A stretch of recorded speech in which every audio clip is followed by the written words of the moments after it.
Hello and good morning. How's everybody doing today? This is Rich Harshaw here for our, what is this, tactical marketing webinar. We're going to continue our discussion from February. I guess we took a month off on design, and we're going to take a little bit different direction than was in the promotional materials. We're going to cover what was covered in the promotional materials, but we're going to also go above and beyond that, and we're going to cover a couple of other things. So what we're going to do is we started with a discussion from the book by Robin Williams, not the comedian Robin Williams, but the design expert Robin Williams, called The Non-Designer's Guide to Design. We did part 1 in February. Part 2, we're going to continue it today. We're going to go through a couple of principles. And then as we get to the end of that, we're going to switch over, and I'm going to talk to you a little bit about sketching and design and how to come up with some ideas and how to take your ideas in your brain and how to transition them into actually something, that you can hand to a designer. So that being said, let's go actually back one slide. We were previously talking about typefaces, and we did a typeface quiz. That's where we ended up. We won't go back through this again, but just want you to, by way of review, this is where we ended up. Was talking about typefaces, and we're moving on now to type contrast. Again, the idea here is to improve readability through design. Readability means the ability of somebody to look at something on a page and to quickly and easily pick out the things that are most important, primary importance, secondary importance, and also have those things that you want them to look at to be able to be instantly recognized, understood, comprehended, absorbed, so that the readability goes up, comprehension goes up, and the message that you're trying to portray is more likely to be interpreted correctly, okay? So let's talk about these type contrasts as we continue this discussion. As you can see, we're going to talk about size, weight, structure, form, direction, and color, of course, is always a good one. We'll start with size. Hey, she's calling you a little wimp. Another newsletter. Give you an idea of using some of these things. And I'm actually going to pull up an example of one. I actually tell this story in some of the seminars that I do. And I want to show you this piece for just a second. The story has to do with a client that manufactured pool tables, air hockey machines, ones that are coin operated, like you'd put in a family fun center or an arcade.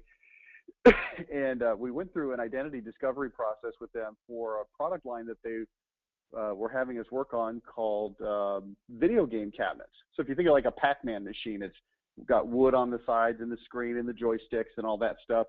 They used to manufacture them. They don't anymore because they actually sold their company out to one of their competitors. Gosh, it's been several years ago. The story I'm talking about goes clear back into the mid-90s, about 20 years ago, 19 years ago to be specific. But as they were manufacturing this and we were putting the marketing together, we started going through in the process of this identity discovery process and found that the main reason that their cabinets were better than other companies that built them was that they were stronger. They lasted longer. They were more durable. They had more structural integrity. And so as we drilled down on that and tried to find out, okay, so what about those, what about your cabinets is stronger? And it was the point that I normally make in this story is that it was really hard for them to understand and see and really appreciate all the great things that they really did because they were so sort of close to their face. They were so used to it that they didn't appreciate that it was really that big of a deal. So we went through a discussion about the screws that they used to hold them together.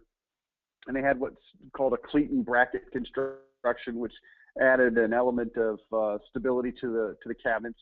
And as we kept drilling down, none of that sounded all that particularly interesting until they said, well, we have dowel rod construction. And I said, well, what's that? I know what a dowel rod is, but tell me what that means in this context. They said, well, we take a little piece of dowel. It's made out of hardwood. It was called poplar. It's really hard. And what we do is we drill into the two pieces of wood that we're bringing together. We drill a little hole. And we take a 1-inch dowel rod and we put it into each side, and then we use an industrial strength wood glue, and it helps to hold that together. Now, I'm no woodworking expert, but it was very clear to me that this is something that would increase the strength of the cabinet, right? I mean, think about it. If you're building a cabinet, something out of wood, and you're putting two pieces of wood together, dowel rods would help. I mean, like I said, I'm no expert, but I built those cheap little desks that you get like at Target in days gone by, and they always have dowel rods. So I asked them, well, how many dowel rods are holding these cabinets together?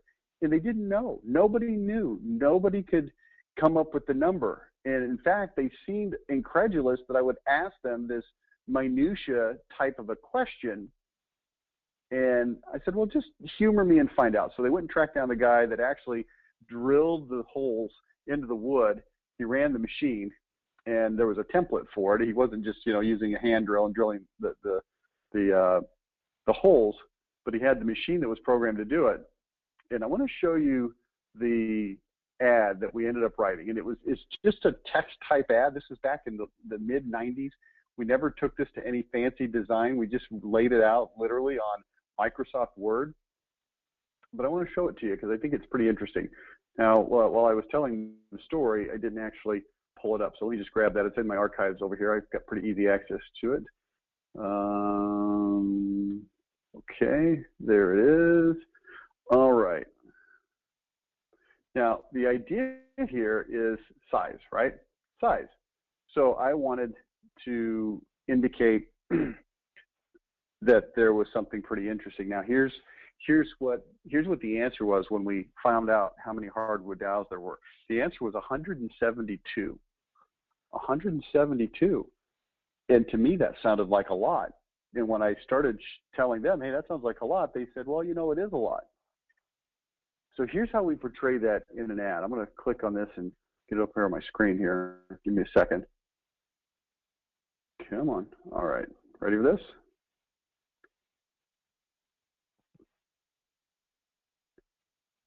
"172 hardwood dowels reinforce every Dynamo HS15 cabinet. Other brands unexplainably have 0.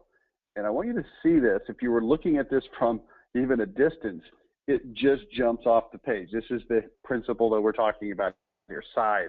172 hardwood dowels reinforce every Dynamo cabinet. I think I could probably show you a couple of other examples of this if I just browse through this for just a half a second. I don't like that one. I don't like that one. I don't like that one. I don't like that one. Well, I can't find any others I like just really quick off the top of my head. But this gives you a good idea. That was a long story to make a point, but I do like this ad. I think it's fantastic. And we ended up running this over fax machines back in those days, because this was really before email marketing had any real traction at all.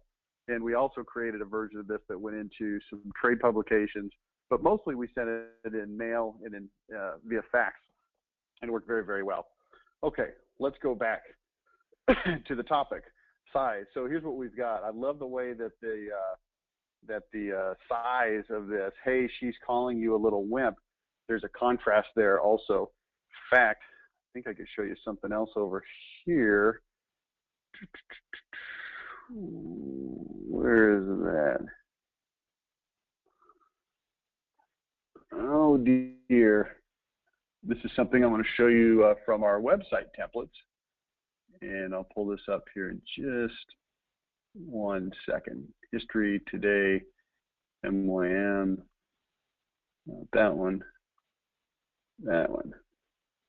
Okay, and this is what our new website template looks like. And you'll see we use this size and contrast principle. Tap the brakes, hands-on owners, no finger pointing, no passing the buck. Call our cell number 24/7, unrivaled expertise. So we're using these short, almost staccato-like, large, eye-catching words. Of course, the backdrop of the photo. You may be looking at this and wondering, well, what's that blue thing up there at the top? That's where the logo goes. This is just the introductory template. But anyway, another newsletter. Let's go to the next slide here. Rainfish Incorporated. again, it just pops, it just makes a visual impact. Mermaid Tavern, we've got a couple of things going on here. We've got a better font, we've got a large size, and it just demands attention on the business card. The Sound and the Fury, use this large and thing, travel tips. So it just gives, again, it commands more attention. Weight, format to light, format to regular, format to medium, format to bold. So what we're talking about is using heavier type fonts. Heavier fonts are going to be one way to give people, to add the weight that you want to certain words. Now, here's my advice to you on weights. You don't want to always use extra weight, but it is a good way to draw attention to certain things. Let's go back to this template one more time to make this point. Tap the brakes. We don't put everything in the large, heavy font. In fact, we use it to make the initial point, and then we use a smaller, less weighty font to explain what we meant by the heavy stuff. Okay, hopefully that made sense. So let's take a look here. Another newsletter on the left, and you'll see that the weight of another newsletter is not particularly interesting or compelling or noteworthy at all. We make it reversed out, which is one tactic. We add a heavier weight, and now the headline, another newsletter, pops off that page. That's what we're looking for here. Same with the business card that we looked at just a minute ago. Also, of course, weight makes things stick out. So if you look at the two, the one on the left and the one on the right, we've got the exact same text, but we've made certain parts of it heavier, makes it easier to see, okay? We do this very frequently when we are creating lists, particularly contents, introduction, furry tells, noisier rams, fey mouse tells, etc. It just allows the reader to see what the section headings are. Again, the idea here is always about readability. I'm going to show you an example of this that comes from my own files from just yesterday. Let me pull that over. That's something else, but this will come up very quickly. So we put together a new promo for our seminars. And let's see, where did that thing go? That's not exactly it. All right, I need to hide my changes here, and we'll be able to look at this in just a second.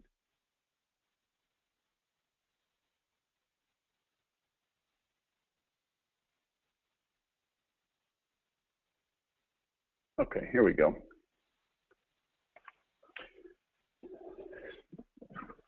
This is a letter that goes out to certain people, and you can see as we get down here, among other things, I asked them the question, what are your top 3 juiciest secrets you can share regarding how you generate massive numbers of leads for your business? It pops out, it's bold. But here's what I like, and I want you to see, as we go through a list of things, it's really important that we have that list have these bolded headers so that people can know at a glance what they are. Trusting your website to anyone but a bona fide marketing expert is like asking the bagger to do your grocery shopping. Just plain stupid. Love it or hate it, you must make pay-per-click work for you.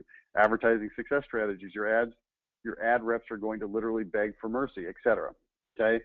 Similar to what we're seeing over here on our slideshow.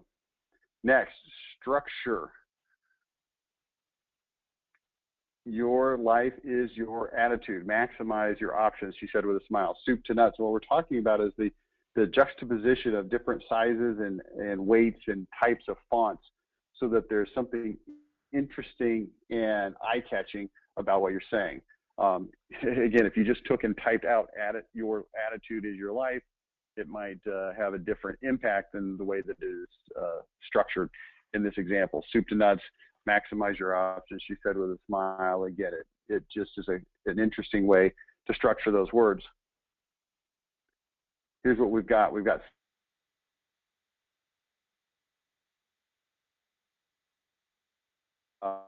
just different combinations. And the contrast sometimes is what helps to make it more interesting and jump off the page more. So on the left example, we've got a very similar weight on the top and on the bottom.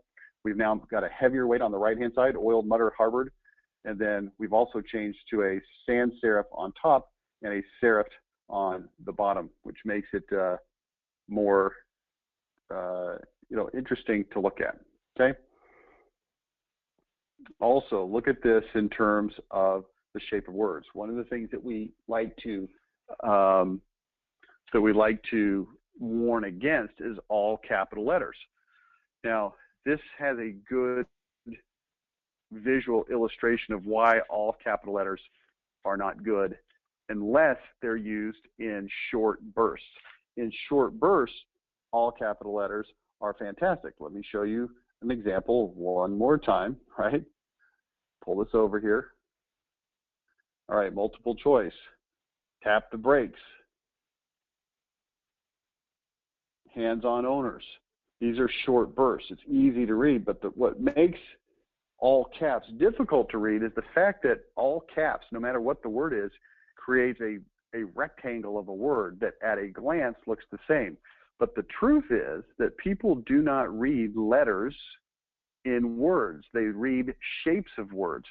That's why you may have seen some really bizarre experiments where they take the letters of words, they keep the first and the last letter the same, and they scramble all the middle letters, and it looks sufficiently the same from a shape standpoint that people can very fluently read the scrambled words, okay? So it's also why attorneys like to use all capital letters in their contracts, because they're trying to actively discourage you from reading it. If you look at the example at the bottom, the best remedy for a bruised heart is not blah, blah, blah, wealth. And it's what pops out. It gives you an idea that this is the main concept that we're trying to talk about in this particular paragraph. You also can notice this from my example I showed you earlier, if I can find it, which is the 172 hardwood dowel rods, right?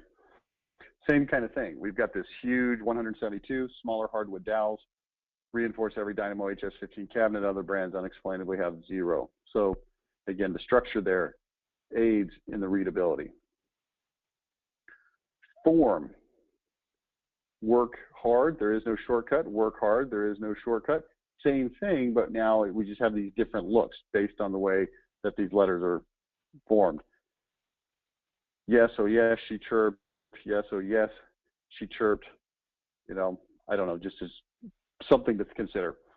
Let's talk about direction. This is when you got to be a little bit careful with. You can get out of hand on this, and you can make things look, you know, maybe a little bit amateurish if you're not careful. In this particular case here, I'm not a real big fan of the all run together, talking about form, another day newsletter, but running it vertically up the side is an interesting way to present that. Okay, we've got an interesting use of vertical and horizontal space here. Experience teaches you to recognize a mistake when you've made it again. Itty bitty kitty, we've got going out to the left, we've got it coming down, it kind of works together. Staff and faculty. And so what we're doing here is we're using, again, vertical columns to make things easier to read than if they were just all put in, you know, multiple horizontal rows, okay? This is one that, again, I think we need to be a little bit careful with it because it can get out of hand, but it is an interesting concept. So just take a look at the examples. We'll pass through this fairly quickly. Color. Color doesn't work very well when you're pulling the information from a black and white book, but I think we can all agree that color is hyper useful when it comes to getting things noticed, when it comes to getting things to contrast. But even in a gray tone, black and white, you can see there's a difference when you use different colors. Whoops. Just as the voice adds emphasis to important words, so can type. It shouts or whispers by variation of size. And you can see, again, things pop out based on the color. I think it's kind of funny that I'm showing you color examples without using color, but I think you get the idea. Combining the contrasts. Don't be a wimp. Look through magazines for ideas. When you see something you like, use the guidelines to identify what you're seeing. Find a better solution. You have to be able to identify the problem. Name the problem, then create the solution. So what we're trying to avoid here is boring writing, number one. Number two, writing that is hard to read. We're, again, trying to enhance readability.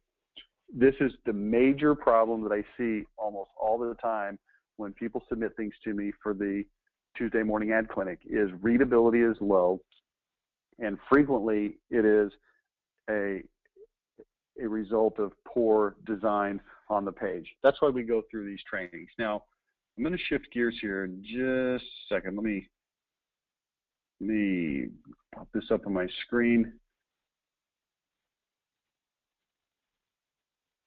Well, I think what we could do though is let's go through a quick summary and then we can do a quiz. Let's do that. Size, don't be a wimp. Weight, contrast heavy weights with light weights, not medium weights. Structure, look at how the letter forms are built. Mono weight, thick or thin.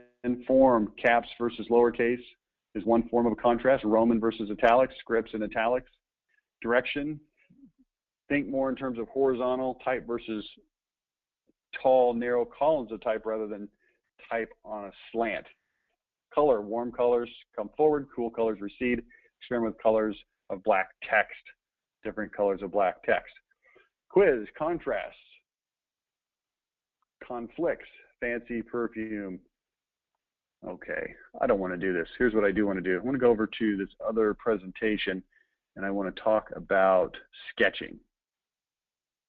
This is critical stuff. All right. Let's go back up to the top here. Let me put this on the screen. Design and layout. Here's what we're going to cover.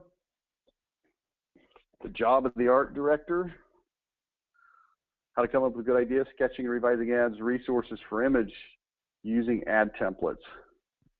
Okay, the job of the art director. From Wikipedia, here's what an art director is.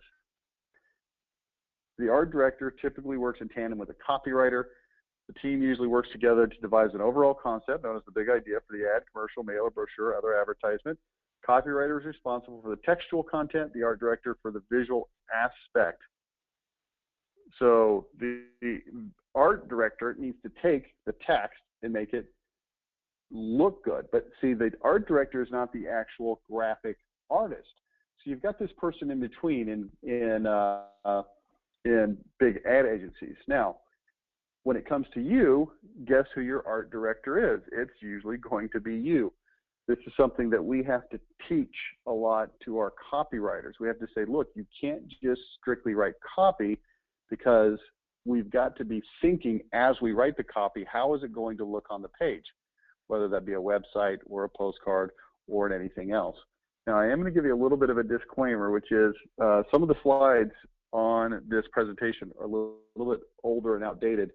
The design on them does not represent necessarily what we do now, but I think the process is what we're really trying to capture here. How to come up with good ideas for design. Number one, pay attention around you. This is the number one biggest thing. I was talking to Brian Bauman in my office the other day, and we were talking about a campaign that we're putting together to promote the seminars that we do. And he said, hey, have you seen this mailer from American Express? I said, well, what mailer are you talking about? He goes, oh, it's really, really cool. I said, well, what does it look like? And he says, it's all black, and it just has one word on the side. And it was a postcard, and it was previewing a mailer that they were going to send later that was going to have an application for an American Express, right? That's obviously what American Express is mailing for. And I said, well, take a picture and send it to me. And so he did. And here's the idea, is just to always be paying attention to stuff around you. Look for stuff that is cool, okay? Create a swipe file. What is a swipe file? Well, look at your mail when it comes in. If you see something that looks cool, put it into a file so you can review it later. Magazines are also a good place to look, okay? Both the editorial content and the advertisements. Go down to the Barnes & Noble and just flip through a bunch of different kinds of magazines and see what some of the ads and some of the magazine layouts look like. Again, the idea here is coming up with ideas for design. Think about this. If you go to Barnes & Noble, now, I don't know how many magazines they have there. I think they've got something like 4 racks front and back, maybe 5 racks front and back. Because in my Barnes & Noble, they're arranged, you know, 5 sets of magazine racks, sort of in a row, and you can walk around them in between them, right? I'm going to guess conservatively that there's 400 different magazines, and some of them a little bit smaller, you know, circulation. Some of them obviously large national. Well, they're probably all national, but large circulation. But here's the point I'm trying to make. You've got 400 magazines, maybe more, that are all trying to entice their readers, to suck their readers in, to get them to, you know, engage with the content. And you've got some of the best design minds in the country putting these together. This is a great place to look for ideas, okay? That's all I'm trying to say. Flip through, see what catches your eyes. And this is literally the best test, is to literally flip through and see what makes you go, wow, that's kind of cool. Because if it's not very cool, that's not what you're looking for, right? Buy some magazines, have a subscription, or just go down there and buy them. Create a scrapbook, swipe file. You can also buy books on graphic design. Here's a few that I recommend. Of course, the Non-Designer's Design book by Robin Williams. That's the one that we've been talking about. I've also got copies of these, Big Book of Design Ideas, the Big Book of New Design Ideas. These are just simply books that have lots of different kinds of ideas. You can create your own swipe files, but these are good resources as well. Now, let's talk about sketching out ads. Sketching out ads. This is something that I do quite a lot. I don't do it quite as much as I used to because I spend more time now writing TV and radio commercials compared to print stuff, and I just don't do as much ad writing as I used to, simply because I do a lot more administrative type things within the company. But we've got plenty of people in the company that do these kinds of things, and I'm a strong proponent of sketching. Now, the reason I like sketching is because, again, remember that slide earlier where we talked about the art director? And I said, who is the art director? And the art director is, in most cases, for people on this call, it's you, okay? So you can't just haphazardly write copy and say, well, here, you figure it out. We've done this in our company in the past where we've given our copywriters free reign to just write copy. Then they hand it over to our designers who have to figure out, you know, what to do with it. And it's been a disaster. We need the copywriters to be thinking about what is it going to look like on the page. And the sketch is a good way to do that. So I'm going to just show you some sketches that I've done. These are ones that I've literally sketched out on paper and then submitted to design along with a document that says, here's the copy. The other thing that's going to happen when you do this is it's going to allow you to get what you're looking for a lot easier, because artists are not mind readers. They're just not. So if you don't give them specific instructions, they're going to give you whatever they want. And here's my experience with graphic designers, okay? It's pretty consistent. I've been doing this for a long, long time. There are some graphic designers that are very, very creative, can come up with really cool ideas. Most graphic designers are more what I would call, struggling to find a word. They're not as creative as you would think. You would think, well, the graphic designer is automatically creative, but a lot of them are very good, technically speaking, with using the programs, creating things that look a certain way. But if you ask them to come up with new ideas, it's not always super easy for them. So it's real simple. You see here, we're putting together a postcard, headline bold here, goes at the top, subheadline here, see thumbnail sketches, which I'll show you in just a minute. And then we've got a picture of windows, a picture of siding.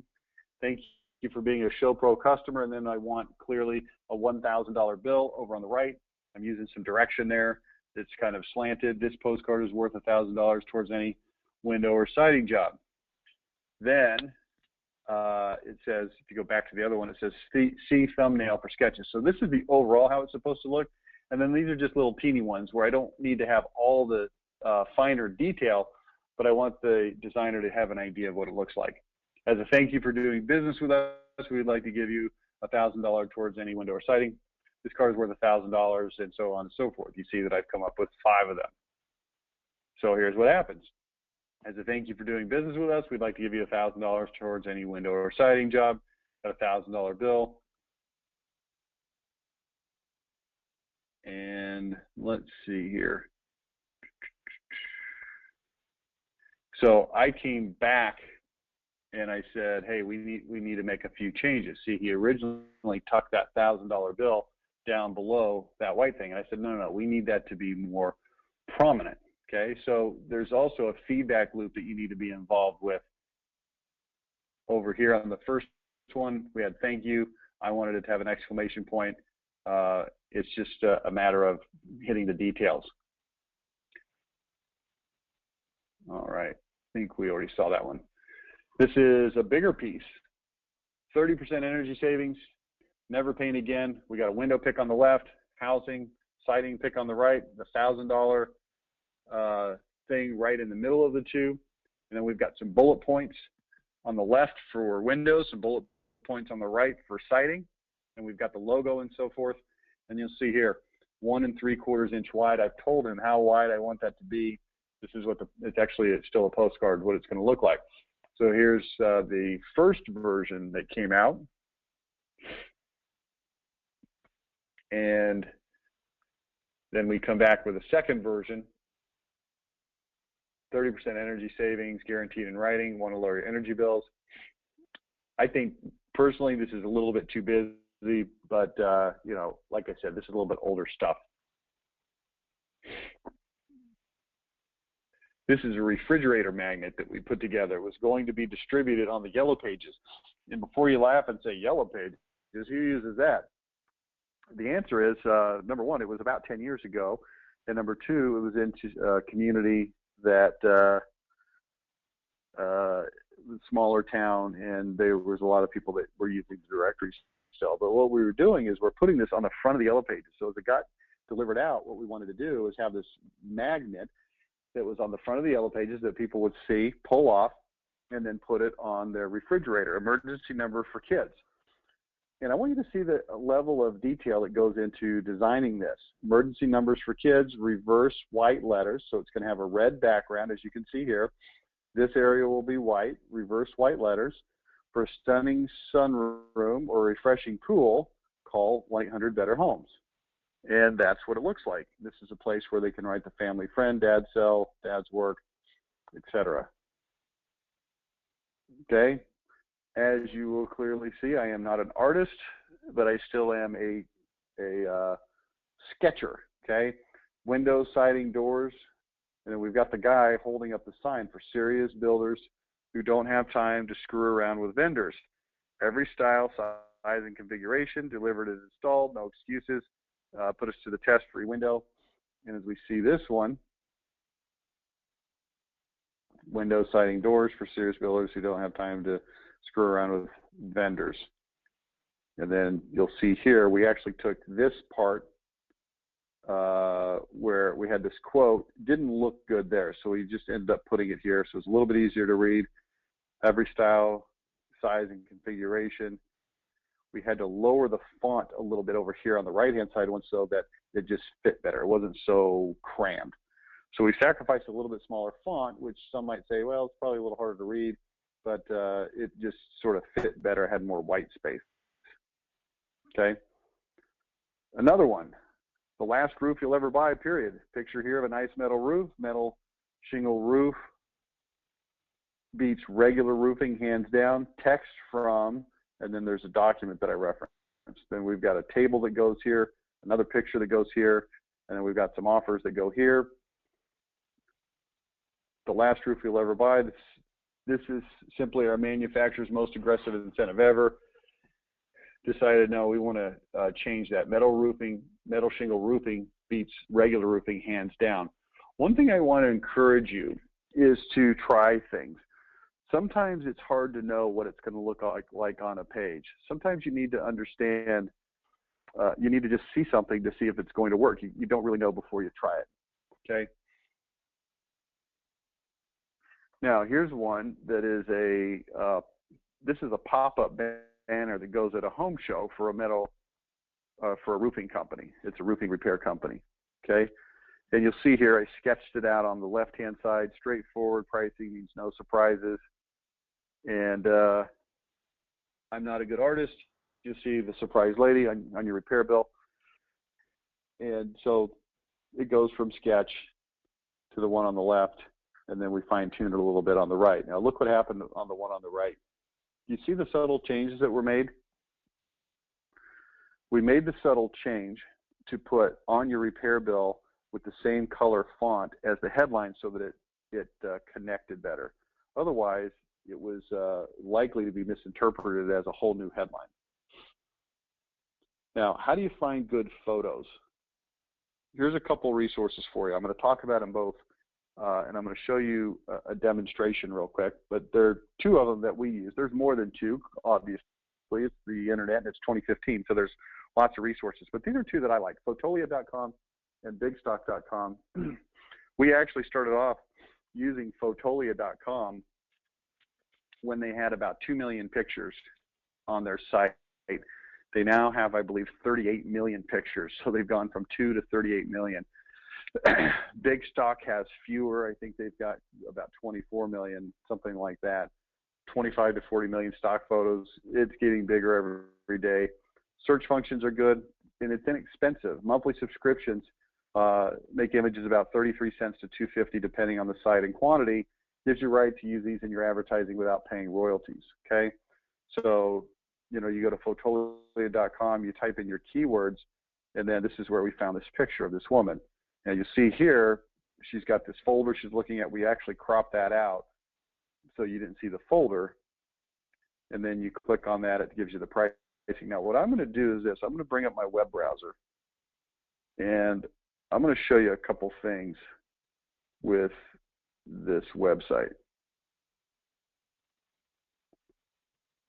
Okay, so here's Fotolia.com. You'll see at the top, 38,148,494 royalty-free stock photos. And I'm going to show you a couple differences between Big Stock and Fotolia. Now, the major advantage that Big Stock has, you'll see here, it's 24 million stock photos. You might look at that and say, well, the difference between 24 and 38 is significant, and it is. That's what, 14 million more photos. But I'll tell you this, when you've got 24 million photos to choose from, that's a lot to choose from. We were finding great photos back when it was 2 and 3 and 4 million on these, and you could do the same. The biggest advantage that Big Stock has is it's cheaper. If you look at their pricing plans, you'll see that you can get, let's see, 10 images a day, 300 images per month for $99 a month, okay?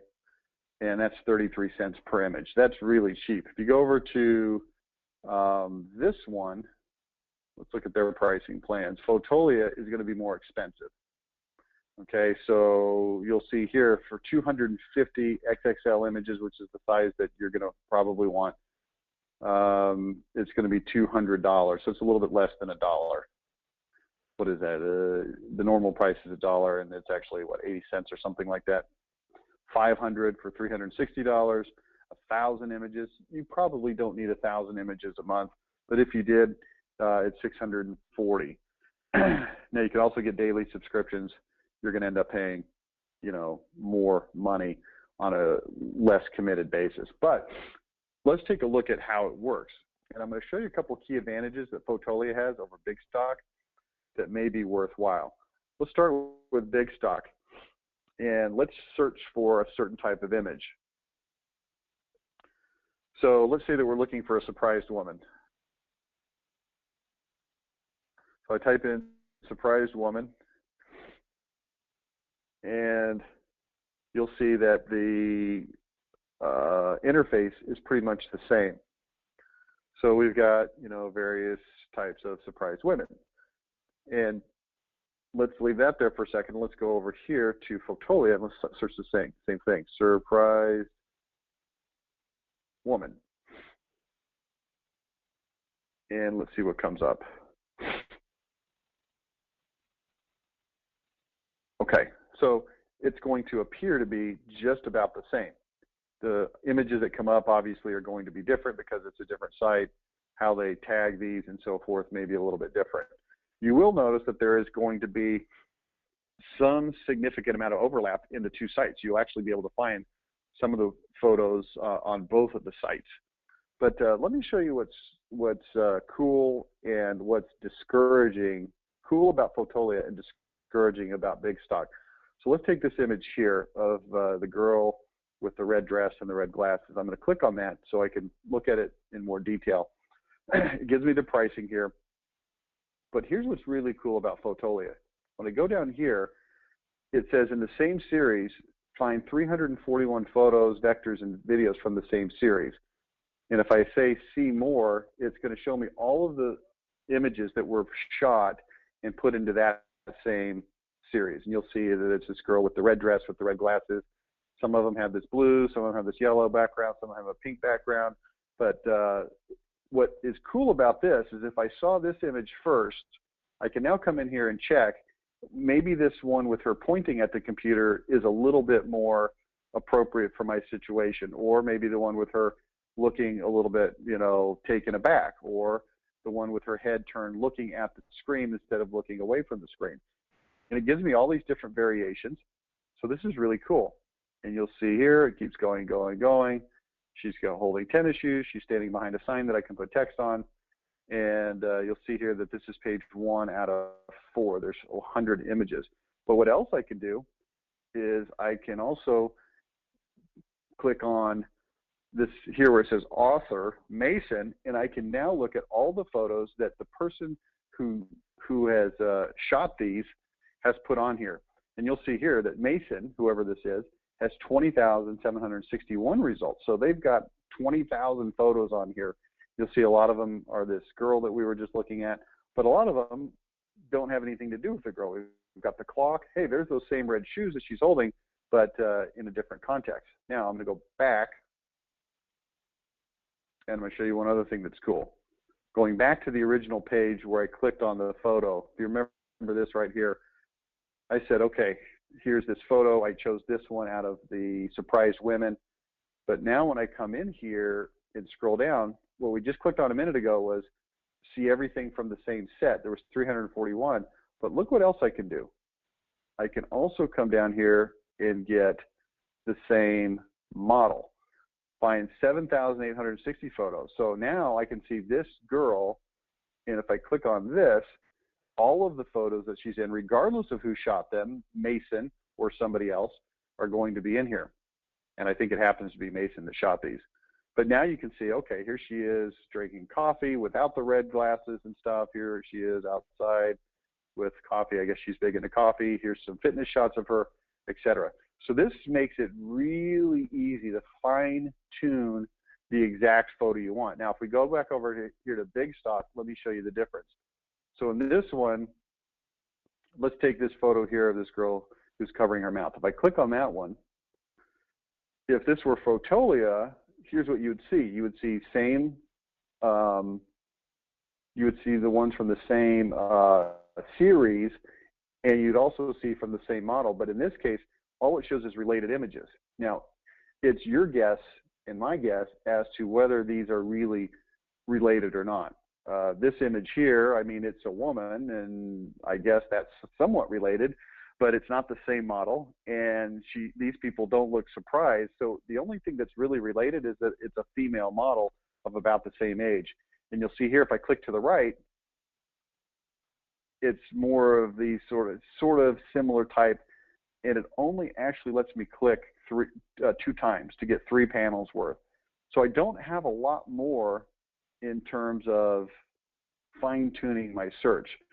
Now I can come up here and I can click on who the copyright was, which was this person, sounds like a Russian, maybe Dolgachov. But that really doesn't help a lot either, because there's 121,000 photos, including a girl holding a heart and girls with balloons and all kinds of things that really don't have anything to do with what I was looking for. So from a fine-tuning what you're looking for standpoint, let's go back and I'll show you this to you one more time.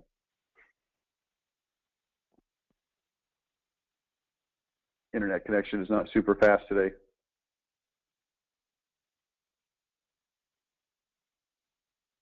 Okay, I'm back to the original search where I said surprised woman. And now when I click on any of these surprised women, again, the advantage of Fotolia over the other site is that it's going to give me 106 photos from the same series. So maybe there's one that's a little bit better of the one with curlers that's cleaning stuff. And if I go to see more, I can see that whole series. Here's one where she's squirting the bottle at me. Here's one where she's sort of doing the suicide pose. Here's one where she's wearing goofy glasses. Anyway, I think you get the idea. I really like this site because it allows me to fine tune the photo that I'm looking for much, much better than Big Stock. But here's the big thing. You're going to pay for it. It's more expensive. I'm going to show you one more thing back here on Fotolia that's pretty cool. Another thing that's pretty cool is it allows me to sort by color, okay?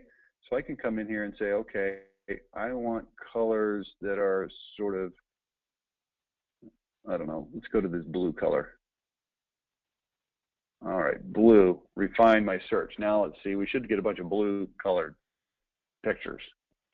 Boom, so here's a bunch that are in that general palette range, blues and purples.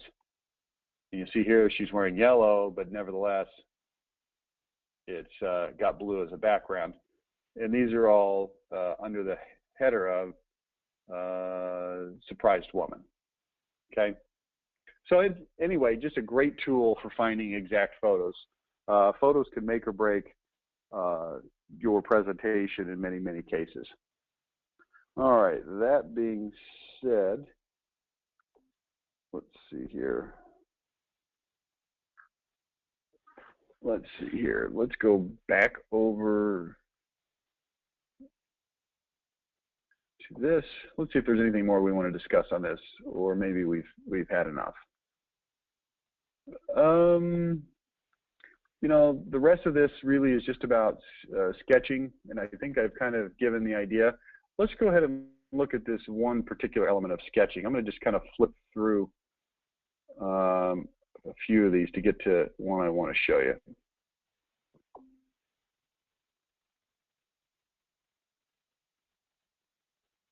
Okay, this is the one right here. Now, I don't necessarily want to go through this in detail, but here's what I want to show you on this page. This is a tool that I use for sketching out multiple page brochures. I think it's absolutely mission critical if you sit down to write a multiple page brochure that you create a plan for what each page is going to contain content wise, and also what it's going to look like design wise.